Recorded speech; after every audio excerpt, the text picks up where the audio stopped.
બકરી ઈદ વખતે ગૌરક્ષકો દ્વારા અને અન્ય સંગઠનો દ્વારા ખોટી રીતે થતી હેરાનગતિ કરનારાઓ સામે કડક પગલાં લેવા એસડીપીઆઈ નવસારીની માંગ।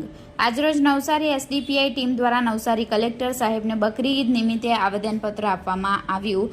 બકરી ઈદ વખતે મુસલમાનોને પશુઓની હેરાફેરી વખતે કાયદાના ઉપરવટ જઈ ગૌરક્ષકો અને સંગઠનો દ્વારા ખોટી રીતે હેરાનગતિ કરવામાં આવતી હોય છે, જેવા સંગઠનો ઉપર કડક પગલાં લેવા માટે નવસારી અધિક કલેક્ટર સાહેબને લેખિતમાં રજૂઆત કરી હતી। તેમજ વધુ વાતચીત વખતે એસડીપીઆઈના કાર્યકર્તાઓ દ્વારા જણાવવામાં આવ્યું કે મુસલમાનો પોતાનો પવિત્ર તહેવાર બકરી ઈદ જે વર્ષમાં એક જ વખત ખુશીથી મનાવે છે અને મુસ્લિમ સમાજના લોકોની આસ્થા જોડાયેલી હોય, જ્યારે નવસારીના બકરી ઈદ તહેવારમાં બિન પ્રતિબંધિત મોટા જાનવર પાડાની કુરબાની કરવા ઉપર નવસારી તંત્ર દ્વારા મુસલમાનોને કુરબાની નહીં કરવા માટે દબાણ કરવામાં આવે છે।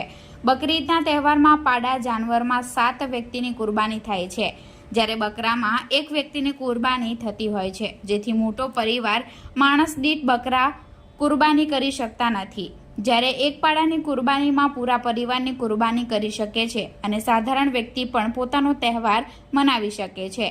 એસડીપીઆઈ પાર્ટી દ્વારા ખોટી રીતે હેરાન કરનાર સંગઠનો ઉપર કડક કાર્યવાહી કરવા માંગ કરી હતી। તેમજ મુસલમાનો પણ અપીલ કરી હતી કે કાયદાના દાયરામાં રહી બિન પ્રતિબંધિત જાનવરોની કુરબાની કરવા તેમજ કોઈ અન્ય સમાજની લાગણી ન દુભાય તેની તકેદારી રાખી પોતાનો તહેવાર મનાવવા નવસારીના મુસ્લિમ સમાજને અપીલ કરી હતી। જાનવરો હેરફેર થાય છે એમાં અમુક અસામાજિક તત્વો છે કે અમુક સંગઠનો છે જે લોકો કાયદાના ઉપર જઈને ખોટી રીતે મુસ્લિમ સમાજના લોકોને હેરાન કરે છે। તો જે બાબતની તકેદારી રાખવા માટે અને આપને ધ્યાન દોરવા માટે અમે આવેદનપત્ર આપવાના હતા। અને બીજો મુદ્દો અમારો એ છે કે સાહેબ ओके मैं अब्दुल कादिर महबूब Syed SDPI president Navsari.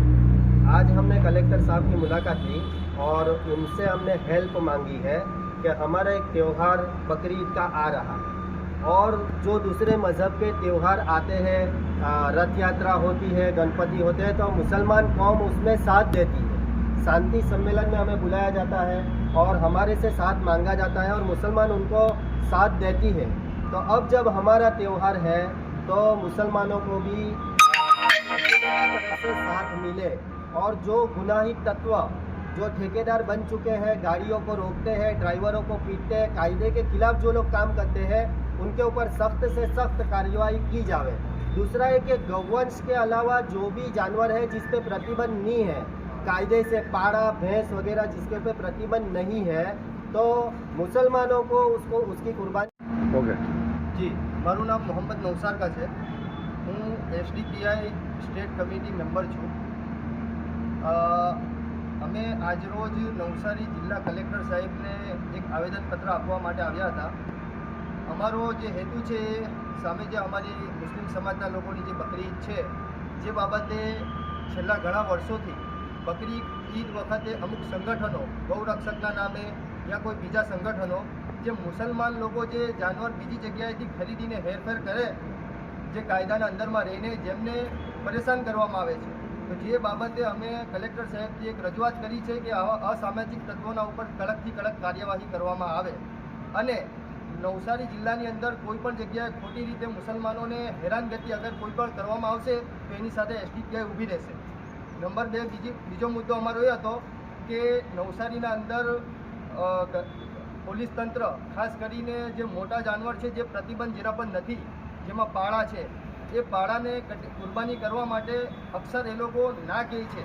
Last time પણ અમારી એક શાંતિ સમિતિની મિટિંગ થઈ હતી, એમાં અમે સવાલ કર્યો હતો સામે પોલીસ તંત્રને કે શું પાડા જાનવર જે છે એના ઉપર પ્રતિબંધ છે? તો બોલે પ્રતિબંધ તો છે નથી, તો પછી શા માટે અમને અટકાવવામાં આવે? ગરીબ માણસ એક ગરીબ માણસ બકરો ખરીદી શકતા નથી અને એક બકરાની અંદર એક જ કુરબાની થાય છે, જ્યારે પાડો એક એવી વસ્તુ છે, મોટું જાનવર એવી વસ્તુ છે કે જે એક જાનવરના અંદર 7 કુરબાની થાય છે। તો ગરીબ માણસના માટે પાડાની કુરબાની કરવી આસાન થઈ જાય છે। તો જેથી કરી અમે કલેક્ટર સાહેબને એ પણ સવાલ કર્યો છે કે રજૂઆત કરી છે કે પાડા તો કોઈ પ્રતિબંધ જાનવર છે નથી, તો શા માટે અમને અટકાવવામાં આવે? તો એમણે પણ કહ્યું છે અમને કે પાડા જે છે એ પ્રતિબંધિત નથી, પરંતુ એના જે નિયમ અનુસાર છે એ નિયમ અનુસાર તમે કુરબાની કરો તો એમના તંત્રને કોઈ વાંધો નથી. તો જેથી કરી હું નવસારીના લોકોને પણ એ જ કહેવા માગું છું કે કાયદાના અંદરમાં રહીને તમે જે કોઈ અપ્રતિબંધિત જે જાનવર છે એને તમે કુરબાની કરી શકો. એટલું ધ્યાનમાં રાખવાનું છે કે પોલીસ તંત્રને અને કોઈપણને કોઈની લાગણી નહીં ડૂબાય અને પોલીસ તંત્રના કાયદાના ભારના અંદર રહીને કોઈ પણ કામ કરવું નહીં. અને પાળા જે છે એ પ્રતિબંધિત નથી.